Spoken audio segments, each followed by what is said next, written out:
უნიკალური სცენარებია. ზოგი აი ეს ორი სცენარი ეს პატარები გერმანიიდან ჩამოტანილია. ეს იაპონიიდან 47 წლისა. აი ეს შუაში.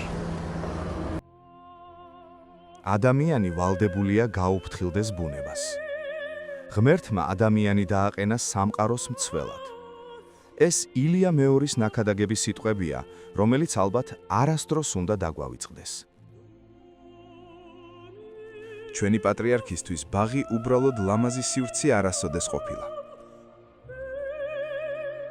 ხშირად ყველაზე დიდი სიმშვიდე იქ იბადება, სადაც ბუნება და ადამიანი ერთმანეთს ხვდებიან. ეს იყო ადგილი, სადაც განმარტოვდებოდა და ჩუმად ფიქრობდა, სულ სასვენებდა. თბილისში, საპატრიარქოს რეზიდენციის ტერიტორიაზე, სამების ტაძრის სიახლოვეს, არის მისი წალკოთი, ბაღი, რომელიც წლების განმავლობაში იქმნებოდა, ნელა, სიყვარულით, ზრუნვით. ამბობენ, რომ პატრიარქი ხშირად გადიოდა აქ. აკვირდებოდა თითოეულ მცენარეს, ყვავილს, ხეს, როგორ იზრდებოდა, როგორ ყვავოდა, როგორ ცოცხლობდა.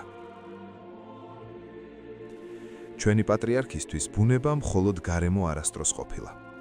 ქადაგებებში ხშირად გვახსენებდა, რომ ბუნება ღვთის შექმნილი სამგაროა, რომელიც ადამიანს ჩაბარდა მოსავლელად, დასაცავად, გასაფრთხილებლად. არც ხის დარგვა ყოფილა მისთვის უბრალო საქმე.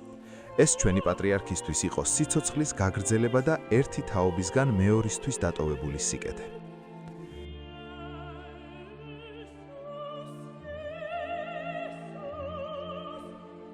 ილია მეორე გვასწავლის, რომ როცა ადამიანი ბუნებასთან ჰარმონიაში ცხოვრობს, მისი სულიც მშვიდდება.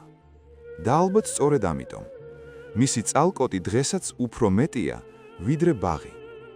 და იქნებ, რამდენჯერაც მომავალი თაობები ამ ბაღში გაივლიან, რომელიმე ხესთან, რომელიმე ყვავილთან, სახალხო პატრიარქსაც წააწყდნენ.